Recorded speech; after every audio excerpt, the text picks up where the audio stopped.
And now, weighing in out of the blue corner, Josh the Pug Thompson. 100%. And on the other mic, he weighs in from the red corner, Big John McCarthy. Who's ready? That's the question when you spell it R-A-E-D. Why? But we are ready. It is the Weighing In Podcast. We are live now, and we're ready to go because we got so much to talk about. Controversies off of prior shows, new shows coming up, all kinds of good things. My man, you finally got a good-looking hat on there. That's very nice. No, I got something even better, brother. Yeah, what's that? Look at that. Those are some. Look at the chins, jawline on those things. You got two chins. I just got a good jawline. Yeah, well, two chins is what I am. That's awesome. Call me Chin Chin. I could never. I had facial hair for a little bit. I just couldn't do it anymore. I don't know how you've done it your whole life. Well, you knew your whole life. I saw you. Trust me, did not. I wasn't allowed to. I would have. Said no. Miss McCarthy said no. Oh no, fucking LAPD said no. Oh, and you're not allowed to have facial hair. Did you hear the whole thing? Did you hear the whole thing with the Yankees? They're allowing facial hair now. I heard that. Now it is. All this time as a New York Yankee, you could not have facial hair as part of their whole. I wonder how many people knew that. I completely forgot about it. I was just like, well, you were allowed to have facial hair. You could have a mustache.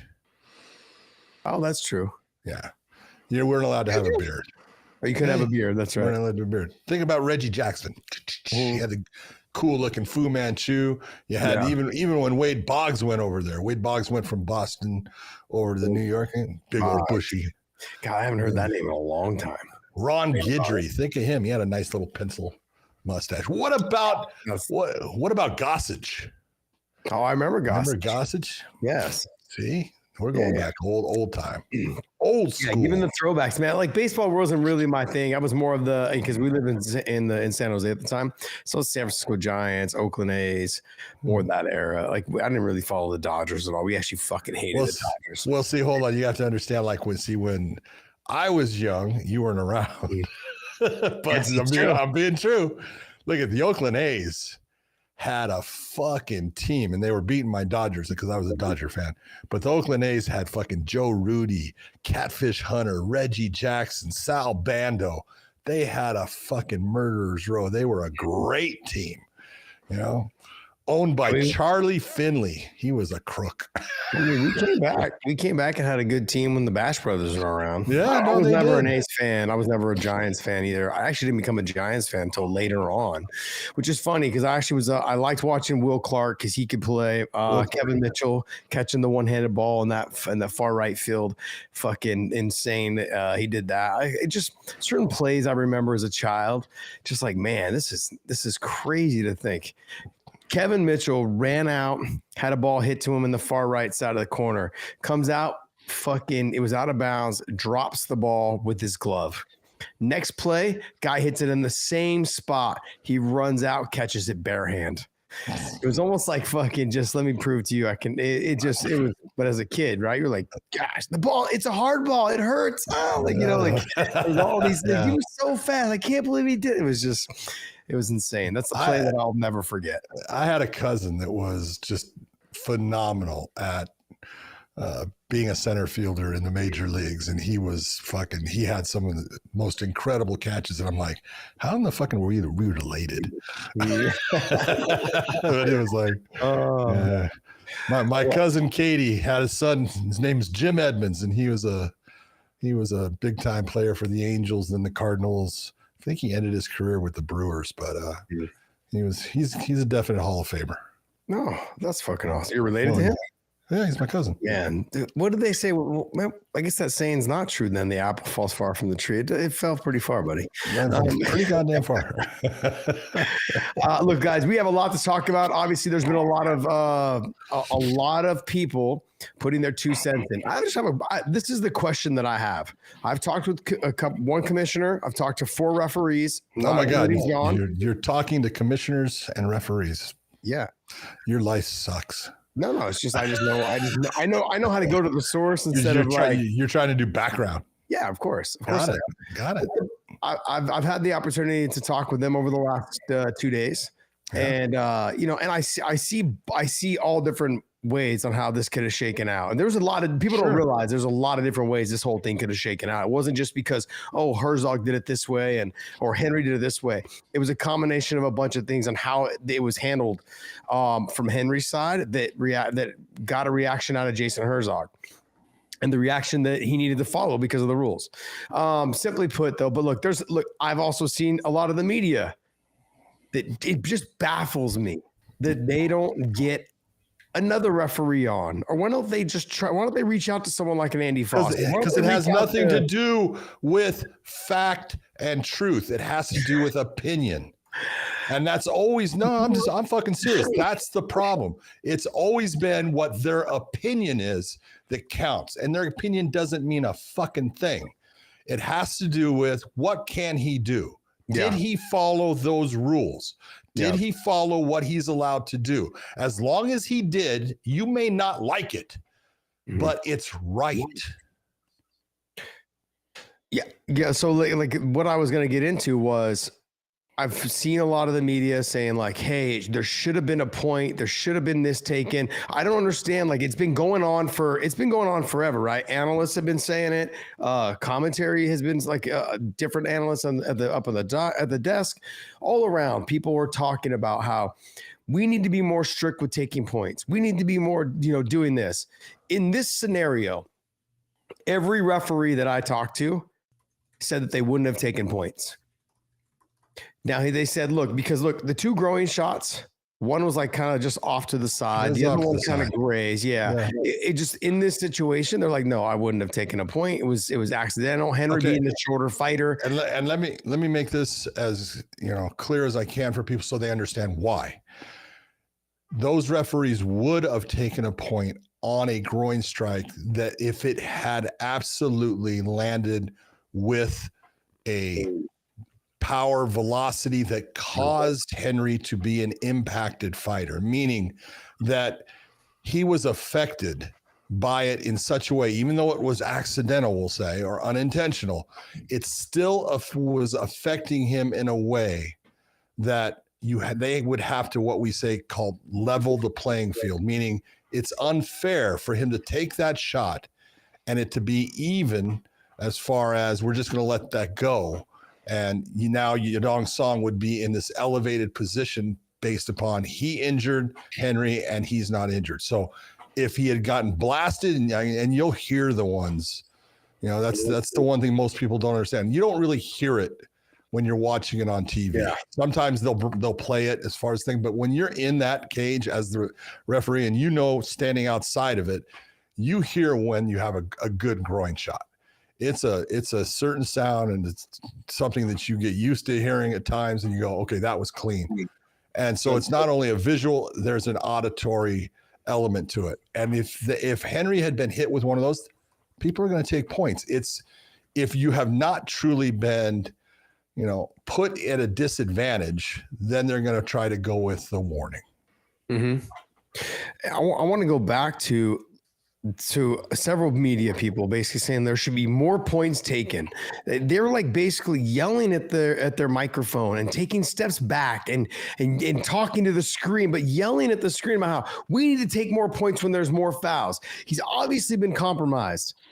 Well, with the growing shots, he was not compromised. It's a very uncomfortable position to be in. It is. You give a little shake, you give a little bounce.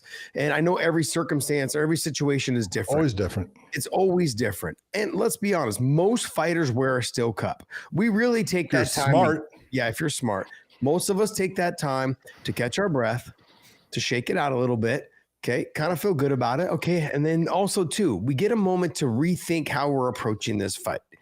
We use that to our advantage. We really play like always. That's the foul that we get 5 minutes. You get control of it. Yeah. So we have so now I'm the sole arbiter, John. Bingo. In that situation. That's right. There you go. I get the 5 minutes. I get the true 5 minutes if I want the 5 minutes.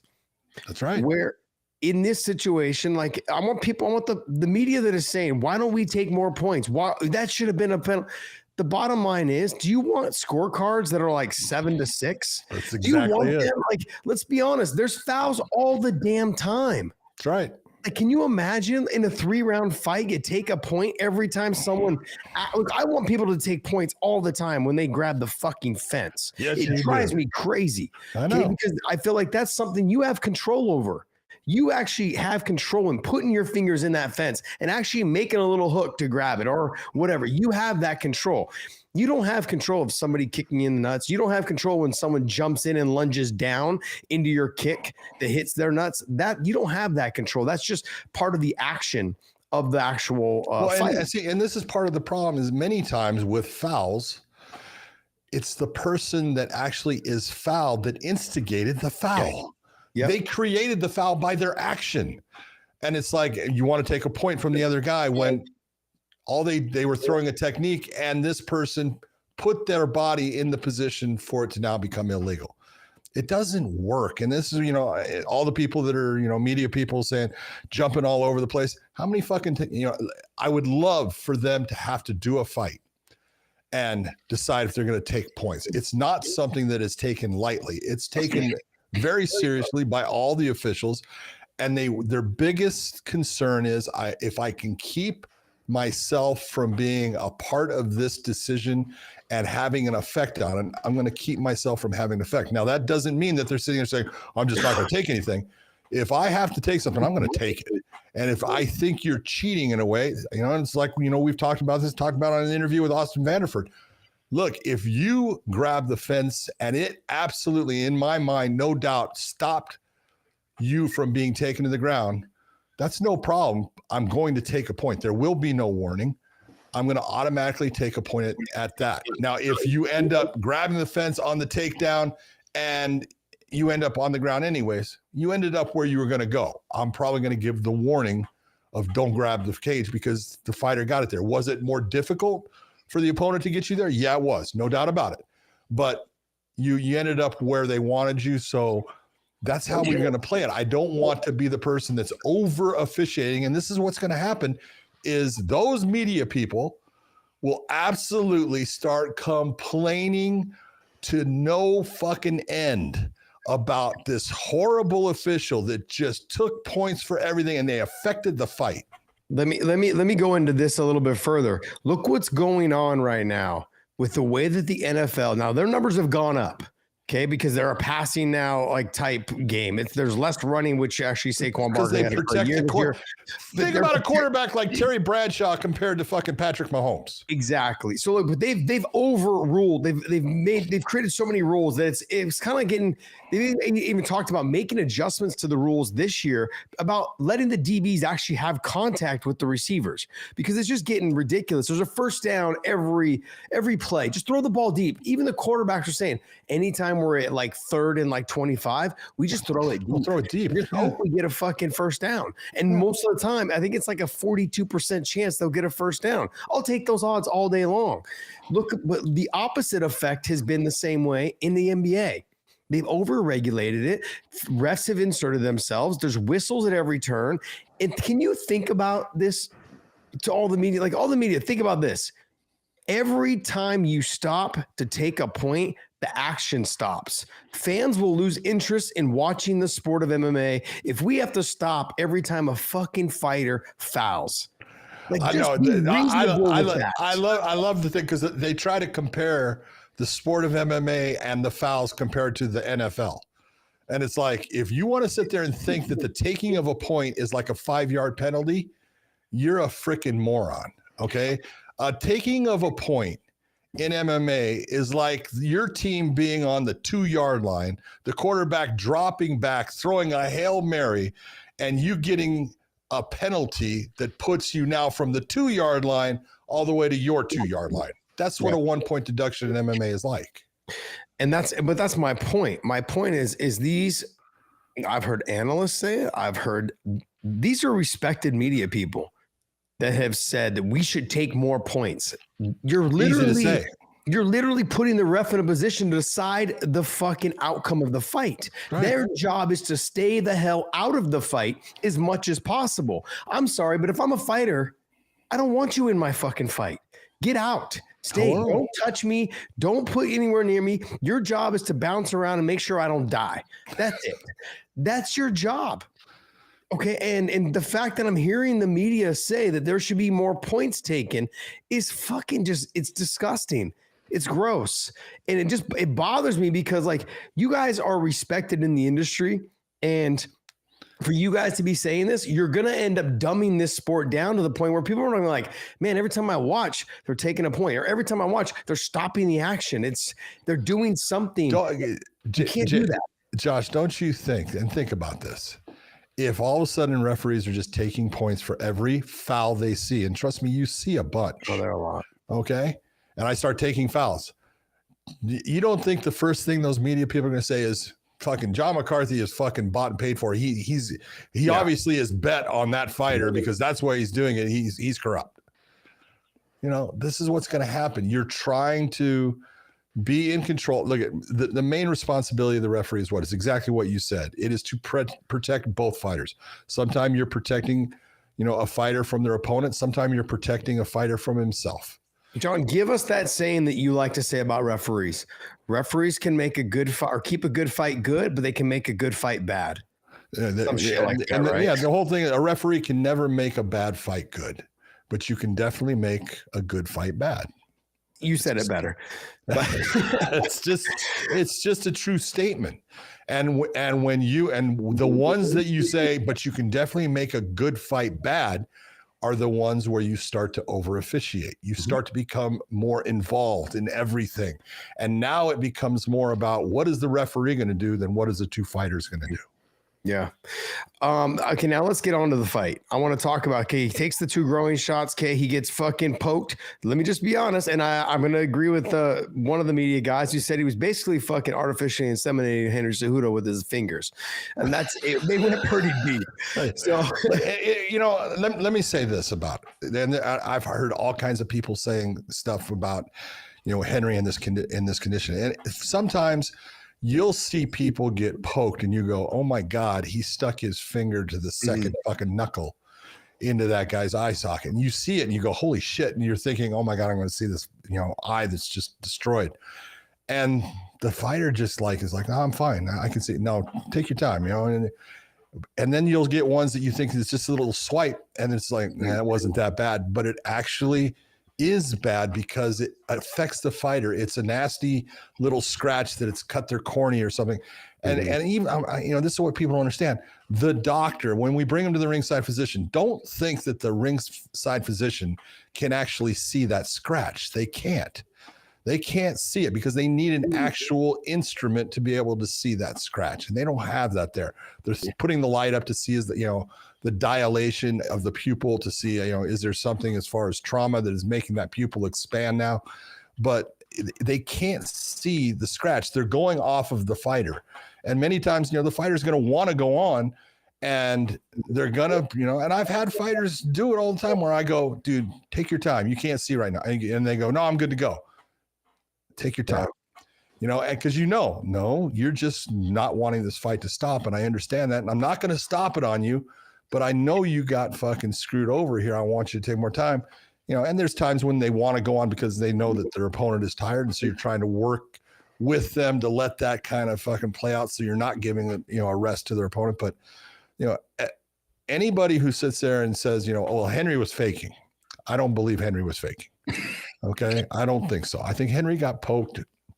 He got poked in both eyes, but his left eye it definitely affected him because that's the side that he said, I can't see out of it, or I'm seeing double. And when you're seeing double and you're fighting fucking someone, that's not a good thing. Yeah. Nobody wants to, I'm going to repeat what's his name's. This guy says nobody wants to fucking be poked in the eye with your dong. So, but John. Well, there is that. Yeah. Look, I honestly believe, I agree with you. I don't think Henry was faking. This is where I think, though, that fighters want to continue, and at their own apparel, they make decisions because they're put into the situation when they don't know the rules. That he put himself in a situation like, I'm going to go ahead and get to myself to the break, to the middle end of the round. See if I can clear this out. And see if I can get this out. Well, guess what? That was your moment in the round to say, no, I can't see. I'm not going to take my chances. It is. It's not going to go That was your moment. And you have to be smart enough to sit there and put your ego to the side, because your ego is, I want to continue to fight.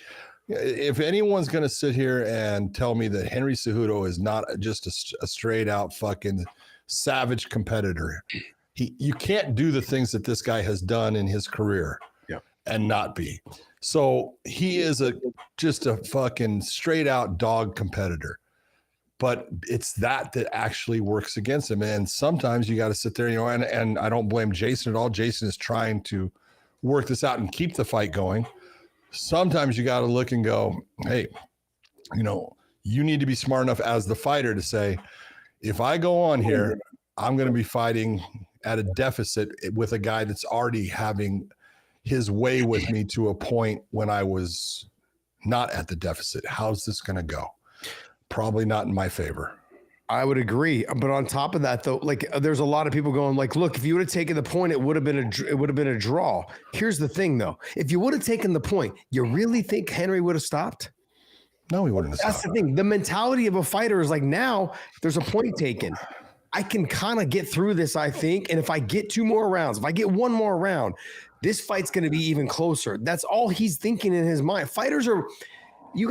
I don't know if people think we're fucking stupid or something because we're in there getting punched in the face, but we really are thinking of all the scenarios we possibly can, the ones that we know of, but because we don't know the rules. Yeah. And that's the scenario is that if he would have just said, hey, I literally cannot see, like I need to, this is not going to happen. And just taking the no contest right there on the spot. Every fighter in every capacity is trying to game the system. Okay. We're just trying to figure it out in our head. Like, hey, how can I try to get a leg up in this situation? You poke me in the eye. I'm definitely fighting at a deficit. I need the ref to take a point, but how do I get him to take a point without asking him to take a point? We want the fight. We want the ref to take a point. Now, was it accidental? Yes, but it did go deep. I am now fighting a deficit. If he would have taken a point, do you really think Henry would have stopped the fight? Do you think Henry would have not fought anymore? And here's my next question, John, is if he did take the point and then they went to the 3rd round, does Jason Herzog start the 4th round or does he go to the cards? Or does he just say it's a no contest in the middle? If Henry goes back into the corner and goes, hey, I can't see. Does it become a no contest? Well, because in Seattle's one of the states that you don't have to start the 4th round. That's right. It's has the 3rd round been completed? That 3rd round was completed.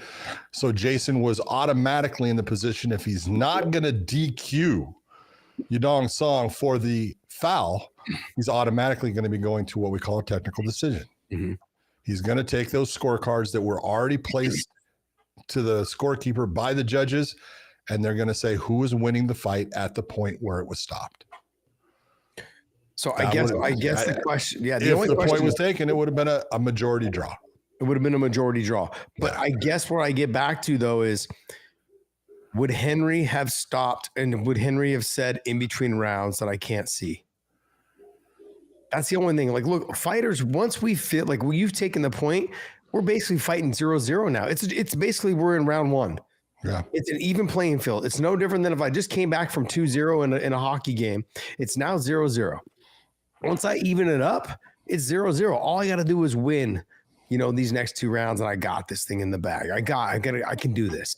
That's Henry's mentality. That's a wrestler's mentality. Every fighter, but mainly wrestlers, we're always trying to game the system. Fucking Daniel Cormier with the towel in the weigh-ins. Let's be honest, right? Let's be honest. We're always trying to game the system. And look, for every fight, for every media guy that says, keep taking, you guys got to take points, you got to do this. There needs to be more for the eye poke. I do agree there needs to be more for the eye poke.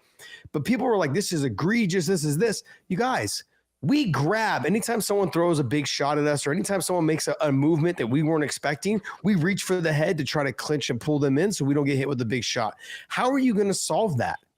There's nothing you can do as long as we have open gloves. Yeah. Let's be realistic about all this stuff. The way you guys are talking, a lot of the top media and people that are respected, I've said this a couple of times, but guys, dial it back, man. Like it's over the top and all of this being put on Herzog. And I'm a big fan of Jason Herzog, but that's because he's one of the best referees out there in the sport right now.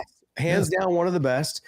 But let's be honest, like this shit happens in our sport. It's never going to stop happening. And people are complaining about would you say you put more blame now on the UFC for going back to the old gloves? Because now this was the show with the old gloves and ding, ding, ding. This is what we have.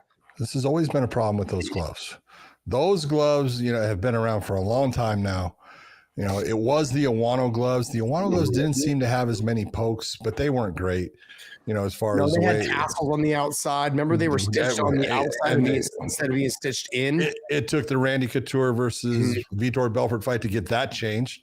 But it wasn't the Iwano. He was always trying to better the glove and make it more fighter friendly and stuff. And it finally, I would do things with them as far as, if you went into your locker room, those gloves had been rolled up and I rolled them a certain way and kept them rolled so they actually had a curve. If you didn't do that, then it was a straight block. So, the UFC has to do something as far as, look, you need to always be having some concept of how are we going to better the equipment that we're putting on our fighters. That's, that's beneficial for them as a promotion. It's beneficial for the fighters. It's beneficial for the fans. Fans don't want to see eye pokes. You're going to get eye pokes based upon the open glove. Christ, Josh, it used to be in boxing, we would call it thumbing the fighter because the thumb wasn't attached to the glove. And so they finally took and they attached the glove and they said, oh, it's going to change the sport of boxing. It's horrible. It didn't do anything, but it kept, the thumb from, actually we don't have those types of, incidences in boxing very often. So it's, it is part of the sport. It's a problem to a point, but where I have the problem is the people that have never been in the position to have to do these things and do them correctly. And then when someone does, then they get all fucking uppity and start talking about, we need to change this, you need to do this. I want to see more of, fouls and stuff. Give me point deductions. And we go, is that what you really want? Because if I showed you in the end what that would do, you'd sit there and go, oh, this is horrible. Yeah, if we had a crystal ball and we could show you exactly what the result would be, it'd be disgusting. Like you guys would be like, man, this sport's lost so much. Yeah, because you guys pushed it that way. You guys got on your platforms and complained about every little thing. It's like pushing for more government. Yeah, but John, it comes down to like fighter pay. Let's go ahead and take baby steps. I'm all for fighters making more money, but they're like, hey, it needs to be 50%. You've always said that. Dial it back, guys. Like, what are you guys doing? It's always been that way. Like, I think fighters deserve 24 to 26%, somewhere in there. But let's get there with baby steps. So look, I know they're making a ton of money. That's one thing. But media has just bombarded them with this shit. Like, let them do it in their due process. I'm sorry. Does boxing have a fucking PI? Let me ask you that. Do they? No, they do not. Not even close. Like, hold on. Let's bring this up because it's such a polarizing effect on the differences. When you've got boxers and stuff, and like boxers, the top names on the card make good money. Yeah, but people think that all those boxers all the way down make good money. They do not. Some are making $500 for their fight. Okay, $500, and it's not $500 plus $500 to win. No, you get $500. Yeah. Okay, and here's what when the UFC signs a fighter, what that fighter gets just by the signing of that contract. Obviously they get to fight for the UFC. That's great, but now they are able to go to Vegas and work out at the PI, the Performance Institute. They get all kinds of nutritional information. They get their food cooked for them and presented to them, both breakfast and lunch. The only thing they can't get is a dinner. Okay. So they get 2 of their meals absolutely paid for and made for them. All right. They get all of these different trainers that are there that will help them out.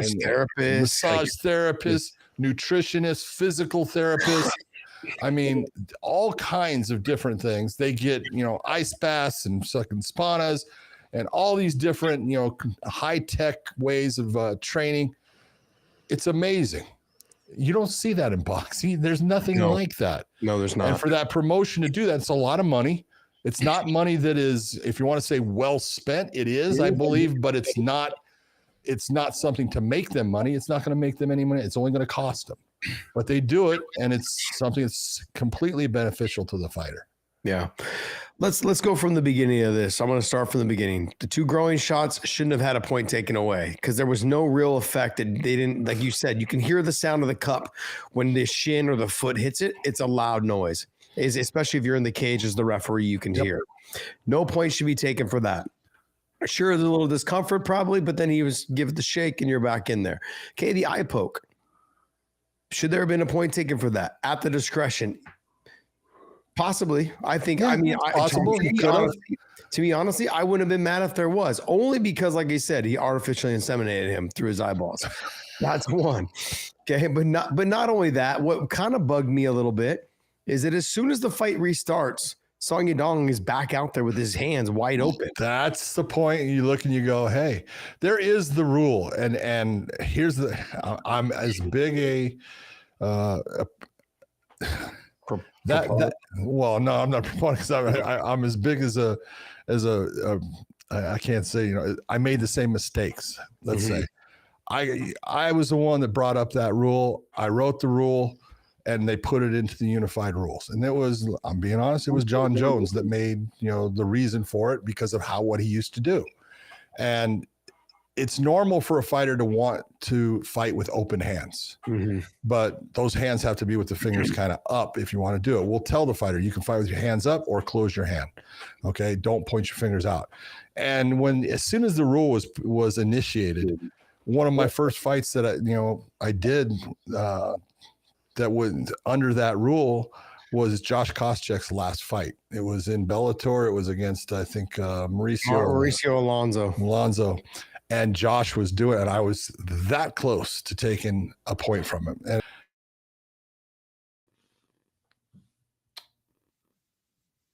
put him in a position where he was already not doing well in the fight. And it's like, do I want to put him there? And I was almost going to do it. And then the fight ended up stopping. But it was like, I told myself back, I should have taken the point because it would have started to set a tone for that type of activity, not only with the fighters, but with the other officials. So I made the mistake. I didn't do it. Let me go back to this though. So he pokes him in the eyes, both eyes, not just one, both straight like the Three Stooges, that kind of thing. But he pokes him in the eye and then he comes out. And when he starts the round again, his hands are out. Should Jason have stopped the fight right there and said, hey, he could have, did this. Yeah. Can he take a point for that, even though there was no foul? He can take the point. It is an infraction of the rules to have your hand extended out with your fingers pointing in the direction of that level. He can do it with his hand down here. He can take his hand and have it with the fingers straight out, going towards the mid sternum of Henry. He can do that. But anytime it reaches the level of the face, it becomes illegal. Yeah. So let's go back and let's not go back, but let's talk about what not to do. Henry Cejudo asked him to take a point. Yeah. The number one thing to not do is to ask a referee to take a point, because now as a referee, and all 4 referees I talked to, John said, all it feels like now is you're gaming the system. You're trying to get an advantage over something. Like and I've heard some of the media go, he's just trying to even the playing field. He is fighting now with a damaged eye, and now he wants the point taken. So now it's an even playing field. What do you say to that? I say, I can understand what they're saying, but it's no different than, when you have a fighter trying to tell you how to do your job or what you should be doing, you're probably not going to do what they're saying, because what is everyone hearing? They're hearing probably that fighter saying it, because if you're hearing it and it's that, that his mic's on and people are going to hear it, it's like, I'm not going to let the fighter tell me how to do my job. Well, not only that, let me get into this, take it one step further, because I know gambling is a huge deal right now in this sport, not just in this sport, but across. Sure. John, if a fighter tells a referee to take a point and then that referee turns and takes a point after the fighter says it, what the fuck do you think people are going to say? Yeah. What do you think is going to happen? It's not going to look good. And if it happened, like, what do you think's going to happen? And You cannot have fighters telling refs how they should do their job. That's 1, 2 is, and don't get me wrong. Look, I haven't never asked for a point, but I said, hey, how much longer are you going to let him keep fouling me before you take a point?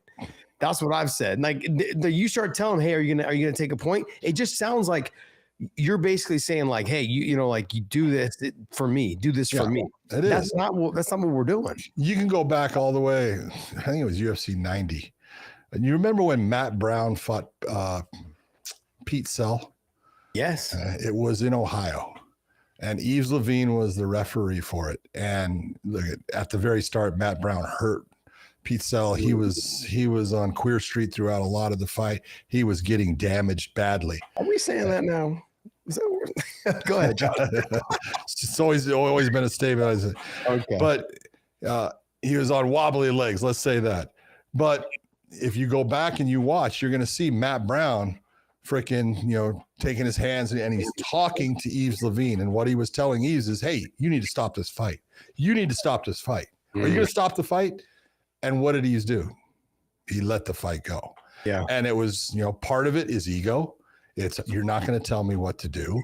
He said, and Yves just keep fighting. But it's one of those things that you can't, a fighter sits there and tries to tell you what to do, in a way that's going to benefit them with a win or with a point.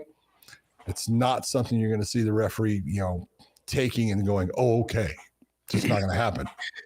Yeah, I just think it ends up, you won't be employed very long if you continue to allow fighters to tell you what to do. No, you will not. If commissioners, the state athletic commissions, they're going to start realizing you can be bullied around by athletes. That if I tell you to take a point, if I tell you no, that's not what we're doing. Look, fighters, you have one responsibility. It's to go out there, fight your ass off and win. That's what you have. You fight your ass off is the main responsibility. Talking to the ref, communicating with the ref. I've been a culprit of that. One time I got cut fighting Jay-Z. I started talking to the ref. You started talking to me. I started talking. I'm like, hey, just touching my head. I'm like, yeah, Hey, isn't that back of the head? Yeah.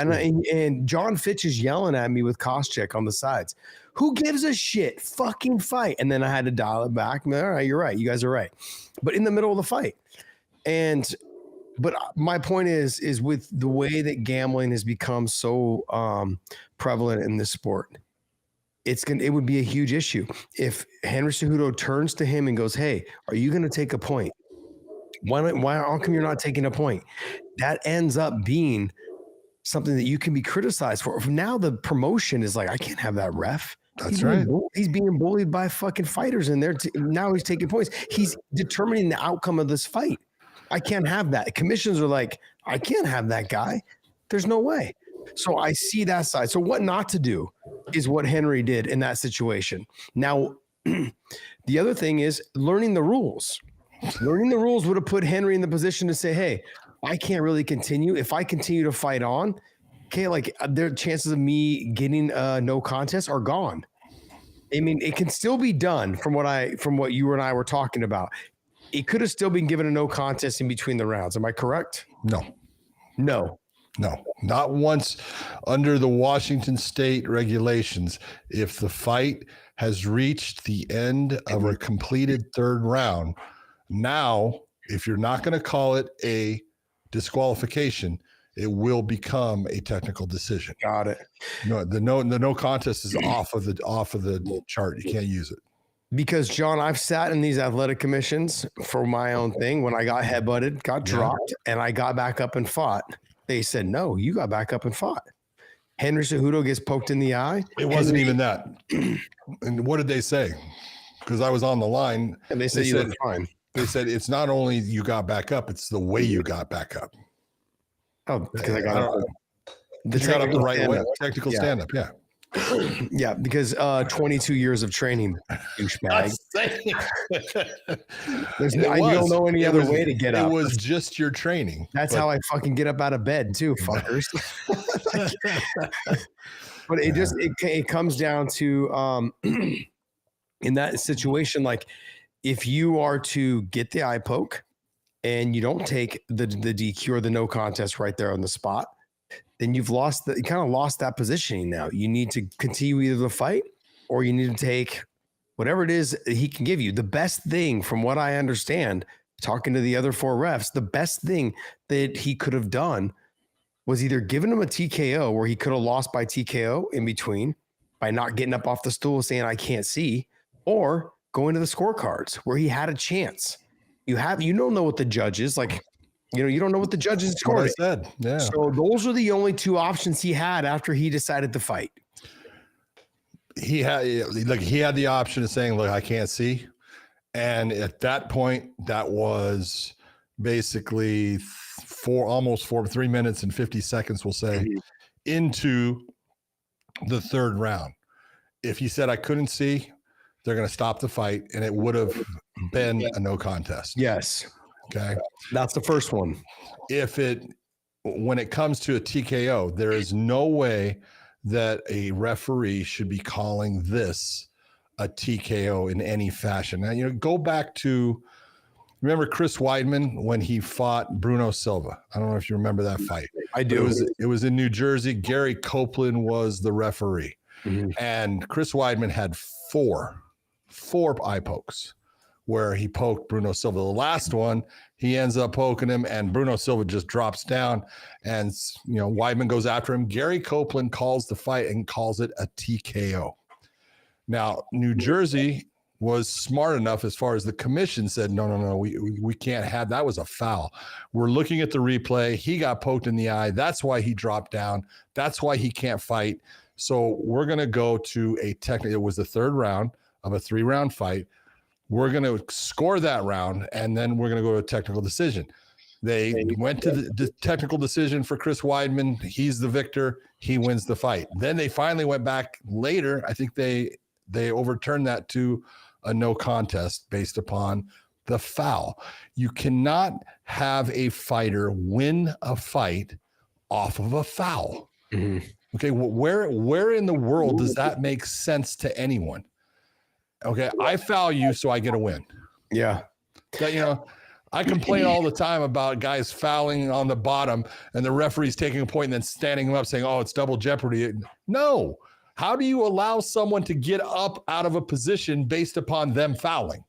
Okay, you don't allow people to gain anything off of the foul.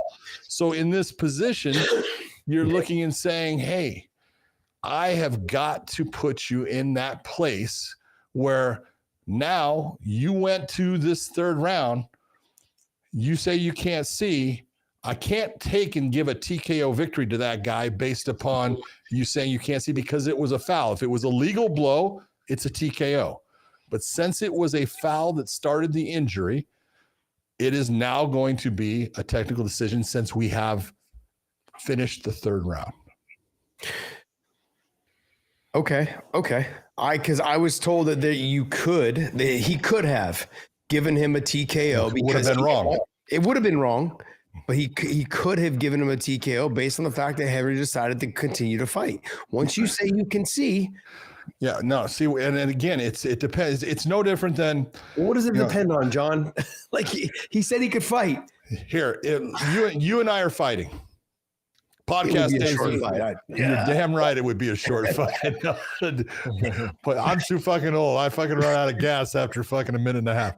So anyways, it's exactly what you'd be doing. And I get tired of just fucking chasing you. But you and I are fighting. We come together because every time that you fucking fight, you do the same thing. You lower your head and you come forward and you headbutt people. Okay? Boom. We go and you clash heads with me. It's both of us coming together. Dave looks at it and goes, you know what?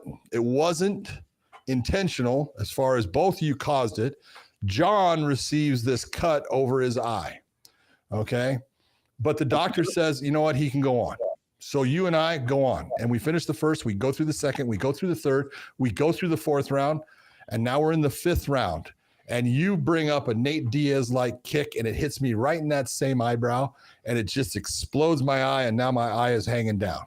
And Dave comes in, goes, stop, time, brings me to the doctor. Doctor goes, you can't go on with that. Okay? You don't win off a TKO. The blow that opened up my eye that made the fight stop was legal, but what started the cut?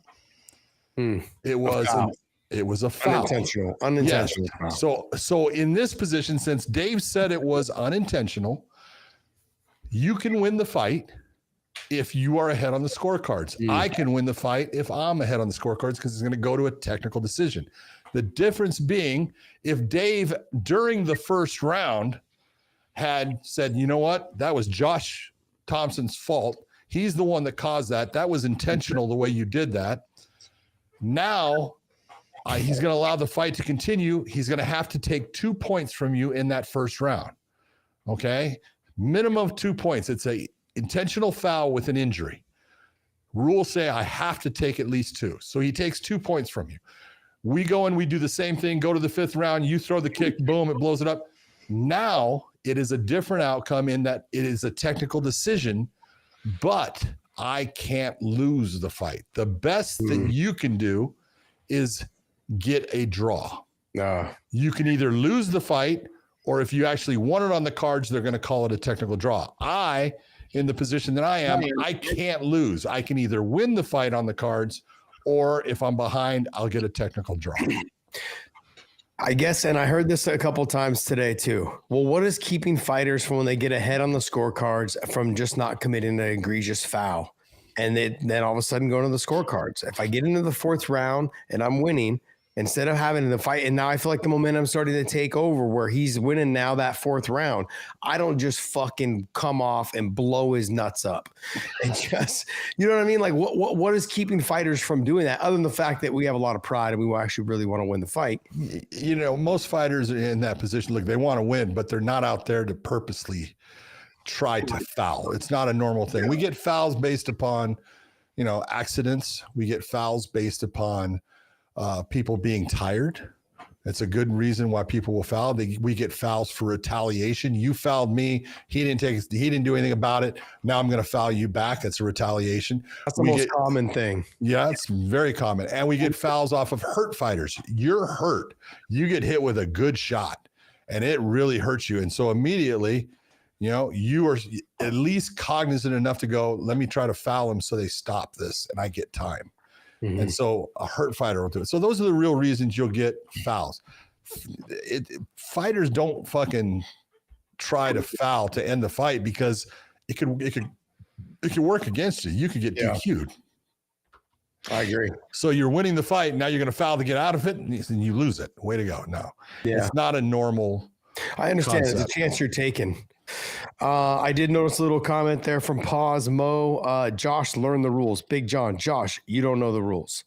That's what it's And then John, last thing I think just to get some input on that, it was coming up quite a lot throughout the other channels that I was watching people talk about this on was right after the eye poke, after the 5 minutes, he continued to extend the fingers out, and there was kind of some comments towards Herzog about not addressing giving a warning. Yeah. Dave, did you not hear what I said? I brought that up.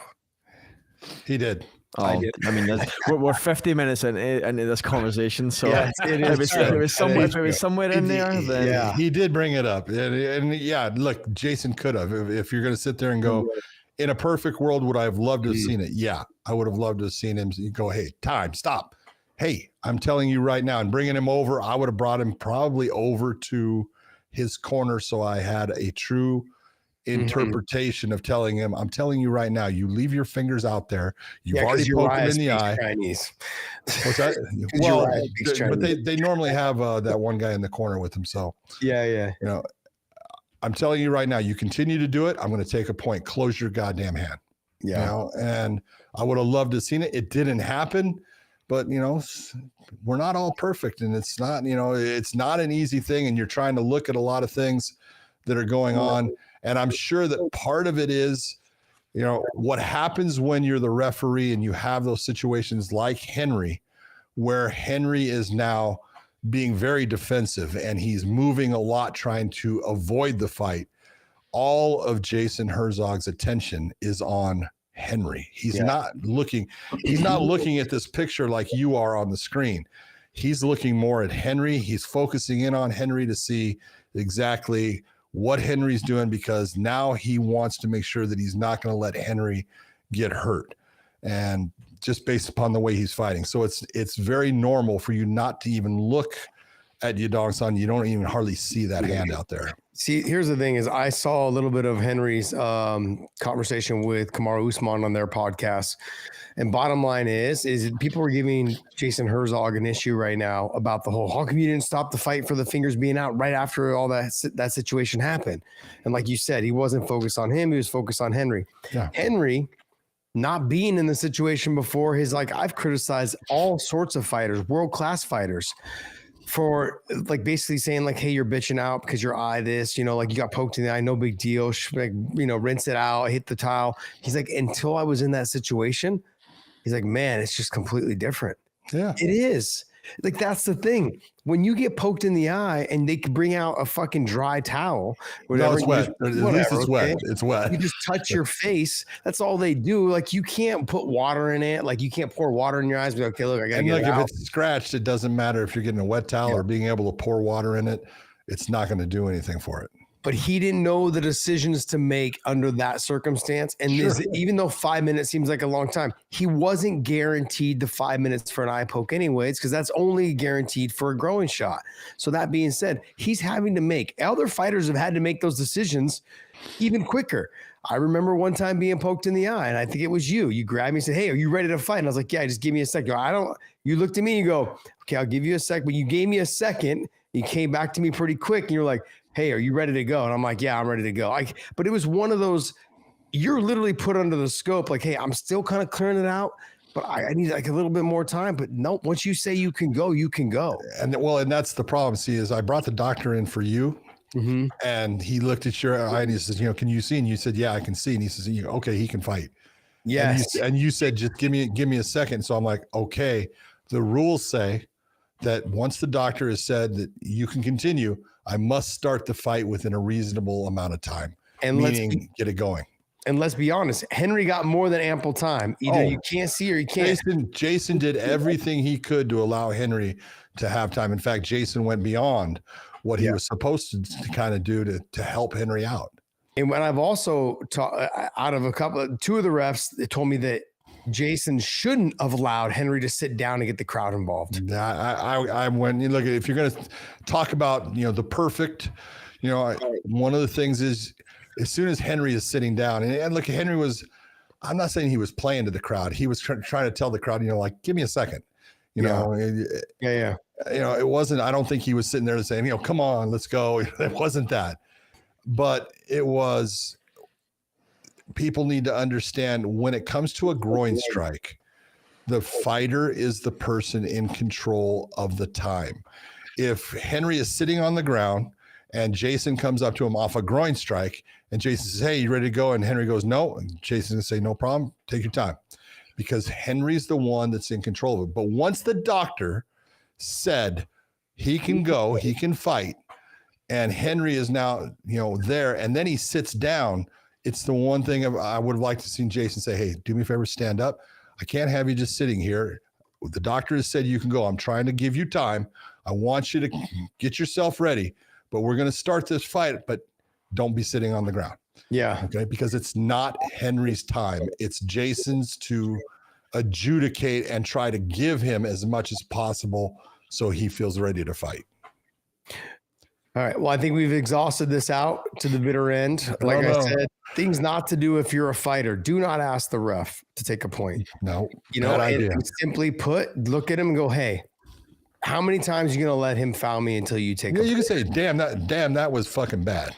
Yeah, like those are things like you ask them questions. Like, I mean, how many more times are you going to allow this? I mean, how is there a certain amount of time or a certain amount of fouls you're going to allow him to do before we actually take one? That's being a smart ass. That's my approach. Yeah. But there's an open dialogue with the ref going like, hey, that one was actually really bad. I can bear, you know, like I'm having to work through this. The two growing shots I can deal with. You can have conversations with the referees like that. Yeah. Trying to tell them, like I said, there's a lot of things that play out in this. Not just you telling the ref how to do his job, but the gambling, the promotion, the commissions, all of these people that hire that referee, they're going to look and frown upon that as well. Let me ask you this. How many things have you heard about this incident from Dana White, Hunter Campbell, Any of them. None. They'll keep it quiet. Guess why? Either they thought it was handled the right way. There you go. Or they just want to move on. Sure, he wants to move on because I talked about Dana. Sometimes will come to you and go, look, you did a great job, but I got to throw you under the bus so I can get a rematch in this, get people interested. Okay, he didn't do that. He came and said, no, I'm not interested in a rematch, and he basically just shut down the whole thing of, there's controversy. No, there's no controversy. This is what happened, and it's one of those you look and you go. You're always going to have people disappointed in the way something is done by an official when they don't know exactly what the official can do, because it's not, in their opinion, what's right. It's not fair or whatever. The referee's got to work within the rule set. That rule set, sometimes I'll bend it, but I'm not going to break it. Yeah. So it is what it is. Almost died there. Hey guys, I know we exhausted that to the end, but hopefully you guys got a lot of good talking points out of there. But John, you and I have been doing our live chats over on OnlyFans, so make sure you guys join us over there on OnlyFans. Subscribe us to there; it is free. It's funny because I had a couple people in the comments on our YouTube channel say, "Man, I'm not going to be following you guys over there. This and that. Like, I can't believe you guys are on there." And I tell them this: why are you not on there? Like you have DJs on there, Nick Diaz is on there. You've got all these other fighters that are all on there. Not to mention our podcast is on there. And we do a live show there, once a month or sometimes twice a month. But also too, it gives you an opportunity to connect with your athletes. They've got pro surfers, they've got jiu-jitsu players, they got a ton of athletes that are on there. A lot of MMA fighters are on there. Yeah. It's an opportunity for you guys to reach out to them and get in touch with them. Chris Cyborg's on there. Like, my point is you don't need to see anything else on there if you just follow the athletes. You won't see, nothing will come up on your timeline if you don't follow all the other stuff. So that being said, give us a subscribe over there and join us over there, man. What else you got for us?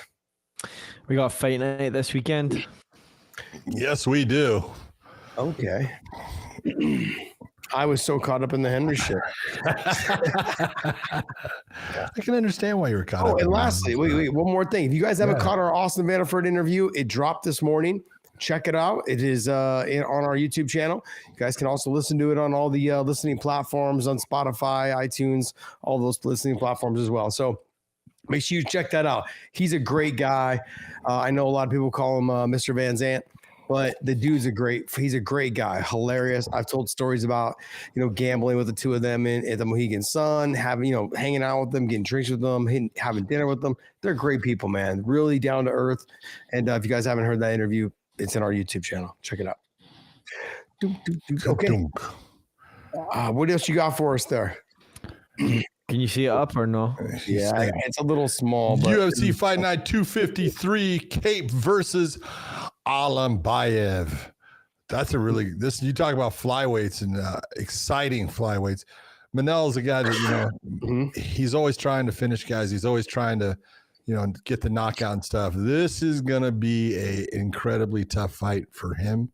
Mm-hmm. This is the guy he's fighting. Alimbayev is just freaking good. This guy hasn't lost.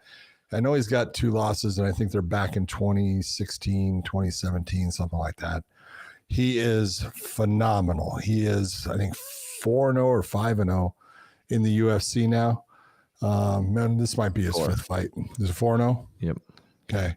And he is just freaking good everywhere. And that's really the thing when you look at it, is his stand-up is outstanding. He's going to be able to stand with Manel, but his ground game, his wrestling is freaking really good. His ground game is nasty. He goes after things. He's got ground and pound. He's got submissions.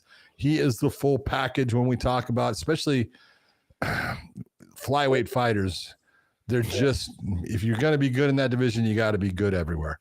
And he is. So this is one of the toughest fights I think that Cape is going to have that he's had so far in the UFC. And he's had some good ones. But, man, I'll tell you what, this guy, Alimbayev, I don't know if you remember watching him, but he is freaking good. I don't remember watching him, but I believe remember the O'Day Osborne fight. Yeah. With the rear naked choke. I just do remember him being like someone. I was like, man, he seems like he's young because he looks so small. Oh yeah. But he's what, 31 years old, I believe. Yeah, so he's right in the mix, right in the middle prime. Perfect for him. Look, Manel Cape is one of those guys, though. I honestly believe that if he shows up to fight, he's fucking tough. Oh, it's He's good difficult for anyone. It's the times where he doesn't show up to fight. He gives me a little bit of that Kevin Holland feel.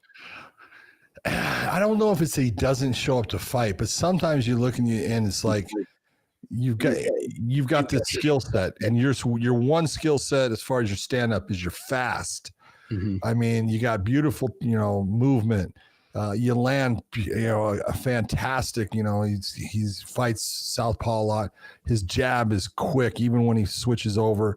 He's got good power for a flyweight, which a lot of guys don't. And, his one thing that he's had to work on is his grappling. And that has been what has lagged behind. He's not a real submission fighter, but he's got a couple. And, in the UFC, he's done well, but he's run into those guys like when he fought, Mokaev, who's now no longer in the UFC, but Mokaev got into his head, and there was things about that fight. He could have won that damn fight. Yeah. But he let it get away from him based upon allowing Mokaev to get in his head and not fighting smart and trying to do things that, why are you trying to do that? You look and you go, just fight smart, dude, and you're going to beat people. Well, that takes me back to Kevin Holland. Yeah, true. Really true. All your skills and your talent, man. I mean, your body frame to me is something that's going to be dangerous for a lot of people to deal with. And with Manel, man, he's so explosive, extremely fast. Yep. He's got good, clean stand up. He's got good takedown defense. Ground and pound's good. I mean, he's going to have a hard time, I think, with Olimbayev on the ground, like you were saying. Yeah. But I think on the feet, if he keeps on the feet, you got to give him on the feet. I think he's the better fighter. As long as he uses lateral movement. If he stands directly in front of him, I think that's not a good recipe it's a recipe for disaster, because not only can he get hit with the shots, the threat of the takedowns is going to be right there as well. True. So he's not going to know what to do. Do I pull the trigger, or do I continue to be worried about the takedown happening? Yeah. Look, the betting odds, because it's a last Olimbayev here, is at plus 200, and Manel Cape is a minus 250. Well, that's one of those plus 200 with a guy that's, they just changed. I think they've changed since you probably had that loaded. Yeah. Minus 210. Minus 210. Let me see. Yeah. Oh, yeah. Plus 170 for Olimbayev, and then Manel Cape at minus 210. So the more money coming in on Olimbayev recently, that's why the odds changed that way. And it's understandable. You're taking a look and saying, hey, this is a guy that's 21-2 in his record. He has not lost in, his entire run in the UFC. He's in that position where this is a big fight for him, because a lot of people do respect Manel Cape and his skill set. And they know if you get by him, you're in the upper echelon of the flyweight division. So this is a huge fight for him. I understand, this is the kind of dog, when we're looking at a dog, that I look at and go, yeah, I do think that Manel can definitely win the fight. But if I was going to just put money on it, I'd rather put money on that plus 170 than I do that minus 210. Yeah, the over under on it. The over is a 3.5 at minus 230, which I think is a little too rich for my blood. I think it's going to go over. Yeah. And at the under at 3.5 is plus 190. I think it's going to end up going over. Yeah, but it's a minus 230, so it's like not worth it. Now, Julian Marquez versus Cody Brundage. Man, both of them have had it rough lately when you're looking at it. Cody Brundage has had some fights where you look and you go, he's done well. And then he's had fights, where he comes out and he fought like Bo Nickel and stuff. Mm-hmm. And not what happened was not what he wanted. I know he had the no contest with Alassane. You look and you go, look, he can wrestle, but is he going to be the guy that's going to out wrestle Julian? Yeah, I think he's a better wrestler than Julian Marquez. The Cuban Missile Crisis is I love his name. He's a puncher. He's a brawler. He's a guy that's got power in his hands. And if he hits Brundage, he can definitely hurt Brundage. Yeah. But Brundage could definitely use his wrestling to get a win over Marquez, but he's got to keep from being fucking blasted by him. Yeah, these odds are a little bit closer. You got Cody Brundage at plus 115 and Marquez at minus 145. I mean, I'm going to lean more towards Marquez. I think Brundage he's a well-rounded fighter, but I'm going to lean towards Marquez on this fight. You know, as far as I know, Brundage, I think, is right at about 500, I think, in the UFC. But I think so is Marquez. They're very close. You know, they've had some good wins. What's that? Styles make fights. But this is where I go.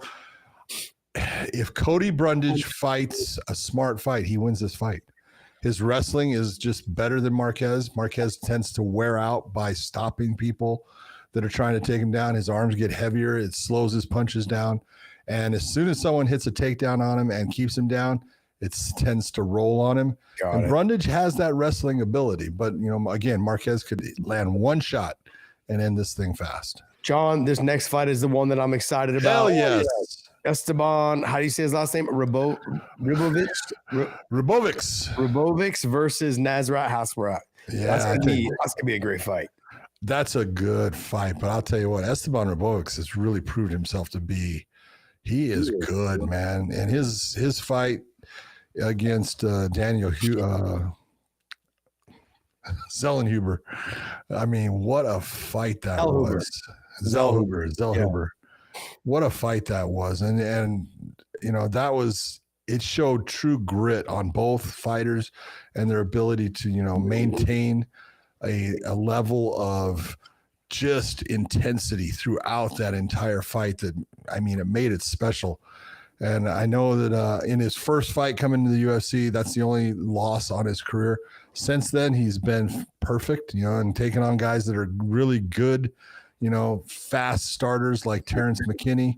And I think that, you know, Nasrat is tough as hell. He throws good stand-up, but he's not the complete fighter that I see in Ribovics, and I think Ribovics takes this fight. No, I agree with you. He takes the fight, but I think Nasrat is somebody that he's going to keep coming forward. He's going to keep putting the pressure. He's got great cardio. Doubt. He does tend, like, even though he's got great cardio, he fights so at a fast pace that he tends to kind of slow down and then takes a couple steps back, gets his breath, and comes forward again. It's going to be a fun fight. I think I'm going to lean towards Ribovics as well, but I think that Nasrat's going to make it a fun fight. But if I'm looking at the odds on that, minus 275 for Ribovics, Esteban, and then Nasrat Asrat is a plus 220. I think that seems about fair. That's fair. Okay. That's a fair one. John, what other fights on here you wanted to chat about? You know, I think that the Willem Gomez versus Haider Amil is going to be a really good fight. Gomez is just a guy a lot of people don't know, but he's out of France. He's called the Jaguar. He is a damn good stand-up fighter, but he's also got, you know, some submission skills too. He's, you know, not that he's got a ton of victories there. He doesn't just one, but he'll go for it. But his knockout ability and TKOs, he is a good fighter, but so is Hamil. I mean, I just look and go that Haider is, you know, he's just nonstop. He keeps coming at you. He keeps putting pressure on you, and he's just a good overall fighter. Stand-up wise, I got to go with Gomez, but I go out of, you know, overall, Haider just keeps coming at you. He's got, you know, he's out of Gil Melendez's gym, and he's got El Nino Fighting Center. Yeah. And he's got that, you know, same intensity. He just keeps coming after you like Gil. And so, you know, this is a fight that, you know, I got to go with him just because I love the fact that he never stops coming after you. Got it. I'm going to give the girls some loves here. Andrea Lee versus JJ Aldridge. Good luck between the two of them. I mean, you know, it's just fun to watch. It's good that they're on the card. I like seeing the females on the card getting a little bit of love. Charles Johnson and Timurov. Charles Johnson is one of those guys. I mean, look, he's opening the fight. They put him there for a reason. No matter if he wins or he loses, he's always fun to watch. Yeah, but you wonder, why are they putting him in that position? He's on like a 4-fight win streak. You know, he's done really well. You know, some of them have been close fights. Yeah, he's lacking the finishes. But he beat Joshua Van, which I'll tell you what, I think Joshua Van is a young up and coming stud. He's a good fighter. He beat Jake Hadley. This guy's, you know, he's on a tear. I don't know why it's at that position, but you know what? We're going to see. Yeah, should be good. Dave, what else you got for us? All Also, right, too, guys, if you guys are looking to place some bets, YouTube 150 is the promo code for BetUS. BetUS, YouTube 150 is a promo code for us. They give you 150% bonus on your first deposit, 125% bonus on your next 2 deposits. They give you the best bang for your buck in your first initial deposits. No other company does that. And then on top of that, if you have any issues with them, their customer service is the best. They have a number on the BetUS site. If you have any problems getting your money out, any problems placing a bet, any problems collecting on your money, or issues with your banking, whatever it is, they have the best customer service. So make sure you guys hit them up. YouTube 150 is the promo code. What else you got for us? All right, let's hop over to if we can get it up. Boxing this That's something weekend. that you have to say a lot. Can we get it up? Oh, sorry about that. No. Oh no. Terrible. You got a pill for that, Dave. Thank God. This Saturday is a title fight between Gervonta Davis and Lamont Roach Jr. Roach. Yeah. Brunch. Well, you know. I can't read it. I'm Scottish. Yeah. Tank Davis taking on Lamont Roach. This is for the his WBA lightweight title. Mm-hmm. It's gonna be one of those, man. Look, Lamont Roach is a hell of a fighter, but dude, Tank is called Tank for a reason. He has got an unusual amount of power for a smaller fighter, man. And he, sometimes he takes rounds off and he doesn't look good, and he does things. You go, what are you doing? And then all of a sudden he unleashes that power. And man, he is absolutely got some snap on the big shots that he throws, because he stiffens people with one shot. That's not something you see out of lightweights all the time. So that power is going to give him a huge advantage in keeping that title. Yeah, look, it's hard to go against Tank Davis. Yep. He's a little compact box. People are afraid to get inside the pocket with him. He'll drop you with a body shot. He'll knock you the fuck out.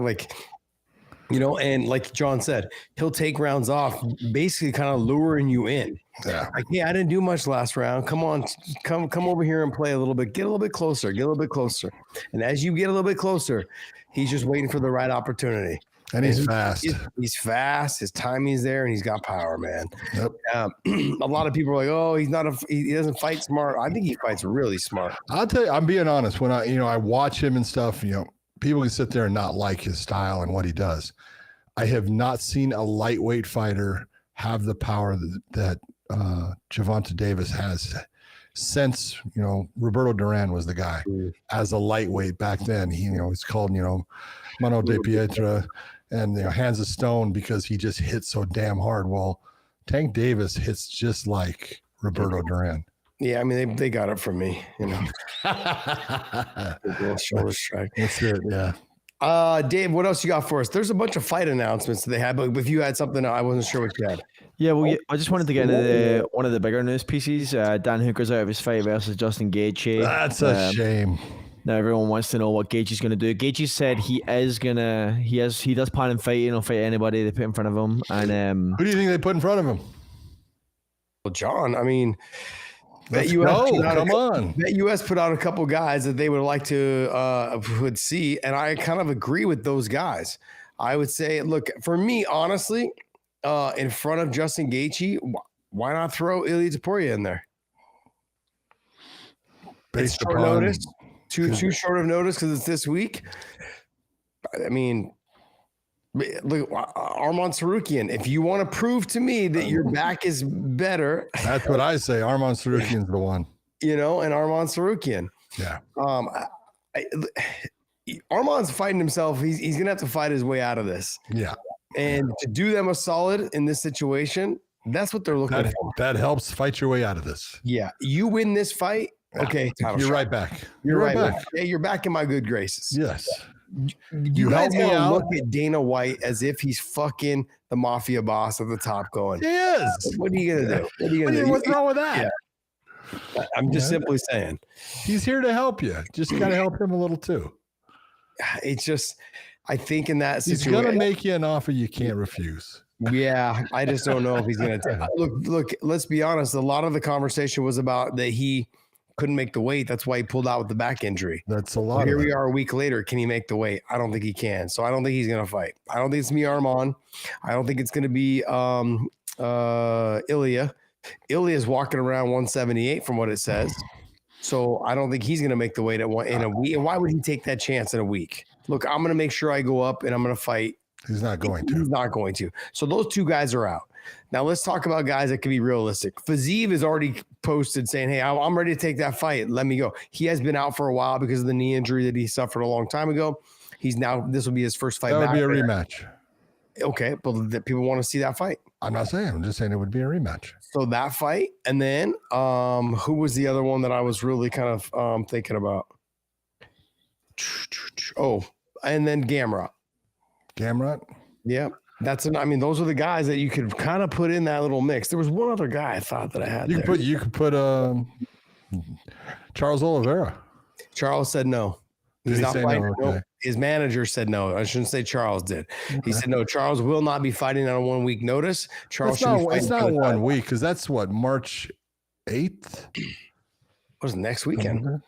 It's next Saturday. It's not. No, this Saturday's coming up. It's like week and a half. It's not this week. It's the week after. Yeah. Okay. I'm not saying it's not short notice. It's absolutely short notice, but it's a little bit better than on a week's notice. You do have some time if you're going to lose weight or get yourself ready. It's one of the things that I loved. Like when we talked to Austin Vanderford, he got a call, and everything he said was, do you want to fight? Yes. What weight? I don't care. Yes. And it's like, yeah, that's what you do. And then you go out there and you perform and you come away with a great win. That's what you're looking for, man. But so you have Fiziev and look, let's not forget Moicano. He's always wanted to take the fight. He's already came out and said he's open to take it. So he just fought for the title. I mean, I know he lost, but this puts him right back up into the mix if he gets a win against Justin Gaethje at number 3. You take a look at it and say, who's the smart fight? If I was just in the fight that I think I would, even though I don't think he's going to worry about it, but Gamrot would be the problem. If you're training to fight Dan Hooker, you're not really training takedown defense. Wait a second. Yeah. Go ahead. Justin Gaethje is not trained. He's not trained to takedown defense. Well, that's what I said. If you're, especially when you're training, I don't think he's no matter what. No. Yes. Although, did you see his takedown defense against Kamaru Usman where he scooped the single leg and he fucking did a forward roll? He did the fucking Tony Ferguson, how he did it to me. Dude, I am telling you, I did a movie with both of them. And those guys, first off, Justin Gaethje he's always a button pusher, man. He did more shit in that cage trying to screw with Kamaru Usman. He was hysterical. And he's such a good fucking guy. Whatever happens in this, I hope he gets his fight. I would love to see him fight somebody that is in that position to make him have a good fight. I think the Moicano fight would be fun. I think Moicano would be actually looking to take him down, but would stand with him a little bit. I think that Gamrot would be looking just to take him down. That's his way of winning that fight. So, and that's what Gamrot is good at. So, yeah. What about a Benoit Saint Denis? I think that would be a fun fight. But if there's one thing about Saint Denis that you've got to be honest, but look, he's a gamer, man, and he will fucking die on his sword. And he would go out there and he'd throw with Gaethje, and say, well, we'll see who's the tougher guy. He had Dustin in trouble. Yeah. He did well with Dustin then. He just got a little bit tired. He got a little overconfident, I think, in some of those exchanges. And then he got a little tired and then took a big shot. And then the rest is history. But look, I think – I like the Moicano fight, and I don't mind watching the rematch of Fiziev. Now, I don't know where Justin's at. He doesn't care who he fights, but I honestly believe this, though, too. If I'm the UFC, I'm like, hey, Arman, you owe us. And we know that they've been known to do that before. Yeah. So just say, hey, let's go ahead. You owe us. This is 2 weeks. Get your weight in check. See what happens. It's, it's going to be a 5-round fight, though. It's the main event. So whoever to me is the most prepared, so we can see a good 3 rounds, 4 rounds out of it. But it's not main event. Do you just mean that it's a 5-round co-main? Oh, sorry, 5-round co-main. It was a 5. It wouldn't be. It wouldn't be. You don't think now? I don't think. No, I think whoever fights him, it'll be a 3-round fight. Well, I think if they call him, if they call him though, if they call like, if his opponent agrees to it, sure it would. Yeah. Be, but you know, I would think that most of the opponents will say, "I'll do a 3-rounder." Yeah. All right. Based upon when if you haven't been in camp, it's a little tougher to do the 5-round than it is a 3-round, and especially against someone like Gaethje who pushes the pace. All right, what else you got for us? All right, let's hop into fight announcement. We have Jose Aldo and Ayman Zahabi. Yep. Look, I'm telling you, Ayman Zahabi has really been fighting well. You know, a lot of people look at him, and I've been incredibly impressed with him. He's smart. He fights within his abilities. Mm-hmm. He doesn't make big mistakes. He's not the fastest guy. He's not the strongest guy, but he is technically very good. He's hard to hit. And this is actually a good matchup. You know, you take a look at the age that, you know, Aldo is and stuff. He's got more miles than age problems, even though, you know, he's starting to get a little up there, but, you know, he's still, you know, very, very capable. He's 38 now, I want to say. Yeah. And Zahabi's in that position where he could steal a fight here. A lot of people are gonna go against him and say no, he doesn't have a chance. And I'm telling you, he has really proven himself to be a technician and a smart fighter. And it's just going to be a stand-up fight because Aldo's going to want to get into a boxing room. Zahabi's going to let him. He'll try to take him down a couple of times just to make Aldo think about it, but he's going to try to outbox him. We're going to see what's going to happen. John, let's be honest, man. Go ahead. This is Jose Aldo versus fucking Arrow Hawani. You know, it's the one thing when you look at Zahabi, you know, Aman is he's a good guy. He's, you know, obviously the brother of Faraz. But man, I'll tell you what, this guy, you ask anyone that goes up there that trains with him, he's a great training partner. He is absolutely there to help people. Cater and Font were recently up there with him training and stuff. Said nothing but great things. I'm telling you that, you know, every contact I've ever had with this guy, he is focused. He's personable. He's professional. And man, his fighting has really risen as far as the level. That's why he's getting this fight with Aldo. Big fight for him. Biggest fight of his life. Huge fight. Biggest fight of his life. And Aldo's still dangerous. Obviously in a 3-round fight. The speed of Aldo is going to be a problem. The speed and I think a little bit of the power. Yeah, it might be. Power to the body shots, power. Like, you watch, Zahabi is very difficult to hit.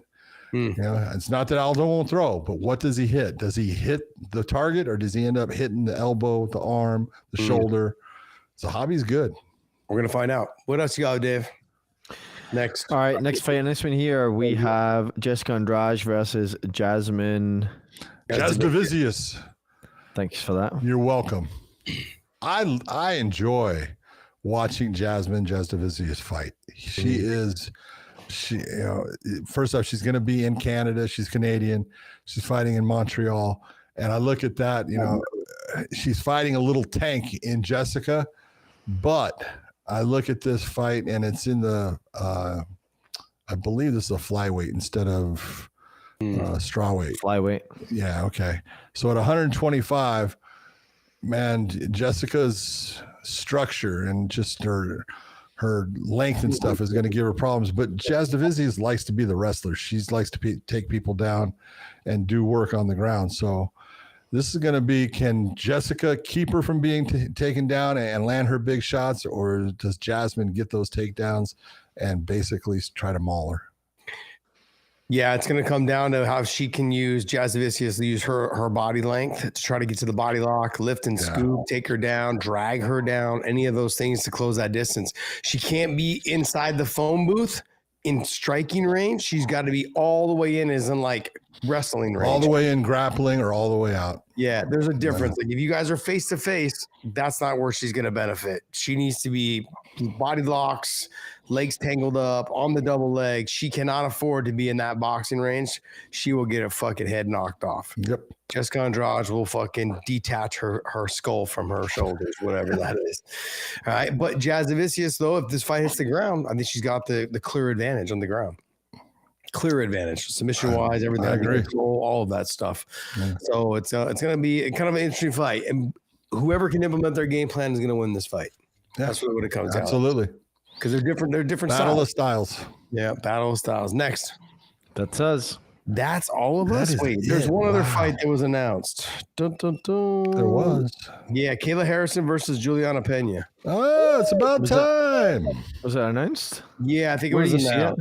Oh, you didn't see it?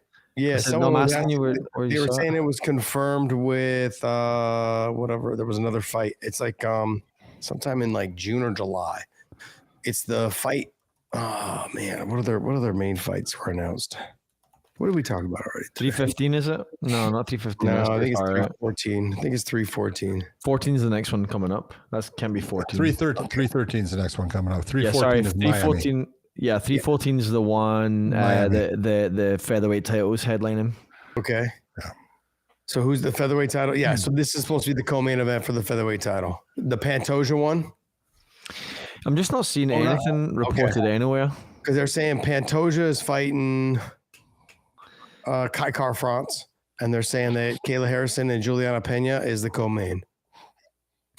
So those are the two fights that It can be 314 though, because 314 is headlined by Volkanovski and and Lopez. Okay, so maybe it's further down the line, maybe sometime around July. And then May, you've got Bilal versus the Madalena. Gotcha. Okay. But no, like I even typed it in Google just to see, and it's not on anyone's radar. All right, cool. Then we'll just wait for it to fully be announced before we waste our breath on it. You never know. Things can change, man, in the drop of a hat. Hey, guys, hopefully you guys enjoyed our full 50-minute breakdown of what was going on with Henry. I tried to give you as much knowledge as I could. You know, John never shares his knowledge with me, so I always have to like kind of just dig it up from other referees and know what they're talking about. There you go. And a couple, one of the commissioners, he always picks up my phone call, so I'm always cool with talking to him. But look, overall, for me, more of my frustration was the media needs to be careful what they're saying when it comes to this stuff, and it has nothing to do with the protection of the referees. Just be cautious of demanding things that, hey, yeah, we would like to see fighters I would like to see more points being taken away, but just let's be real about the situation. It all comes down to this. Be careful what you wish for. Yeah, it does. It does. In no way am I on John's side on this. I'm happy that Song Yadong got his money, his win money. He was winning the fight. It's very obvious. And it seemed like he was starting to kind of take away with the fight. That being said, rounds 4 and 5, you don't know how the rounds are going to turn out. That's it. So you don't know how the fight would have turned out. That's right. There were so many lessons as a fighter to learn from this whole situation, to learn the rules, to talk about how, to talk to the referees, not demand how they do their job. All of those things play a factor on how we should be approaching the game. Don't be distracted with any other thing than winning and taking care of yourself inside that cage, because no one else can do it for you. And learning the rules will definitely help you in the process. Had he just said, I can't see, I can't continue, it would have been a no contest right from there get. The fact that he fought another minute, went to the break, now saying I can't see. If you can't see, well, we're gonna have to go to the cards. Take it to the next round. But you're in Seattle. Different rules for that state. Basically took it to the cards right off the bat as soon as round 3 ended. Took it out of Jason Herzog's hands, realistically. Like that. I mean, he couldn't have done anything else. You could have really DQ'd him, but that's not the idea. That's not the ideal situation. Like for something that was accidental, you're going to DQ somebody for an accidental foul. And Henry also said he could fight. So we fought for another minute and a half. I guess, would you have seen, last thing, would you have seen him DQing Song Yadong had Henry not been able to continue, or you would have just went straight to no contest because No. Yeah, there's no way in the world that I believe Jason would have called a DQ. Not in that situation, not the way it occurred, because you got to figure, again, when you take a look at how that foul occurred, It's Yadong's hands coming out, but it's always when you have an offensive fighter coming forward to try to land an offensive blow and a defensive fighter putting their hand out to try to ward that off. We get these pokes and stuff, and those are never where you look, you go, was it intentional? No, it wasn't intentional. Usually when you get more towards the intentional, it's the guy that's actually stepping forward with his hand and doing something like that. So no, I don't think in any way Jason would have called it a DQ. Yeah, if fingers weren't allowed to be out, man, we would never got the Stockton slap. That's true. Look, guys, thank you guys so much. Go to WayneMmerch.com, pick up some of our apparel. It's available there. Hopefully you guys enjoyed this show. And also, too, use the link down below for the best hydration company in the business, LMNT. On top of that, man, hey, go to BetUS. There you go. LMNT, John's drinking it. Did you get a bunch of new cans today? I did, man. I did too. I got stacked. Plethora. I got stacked. All respect. Yes. On top of that, YouTube 150 is promo code 150% bonus first time, 125% bonus the next 2 times. John, take us away, buddy. Hey, for everyone else, thank you for tuning in. We hope you enjoyed the show. Have a great rest of the week, and we will see you.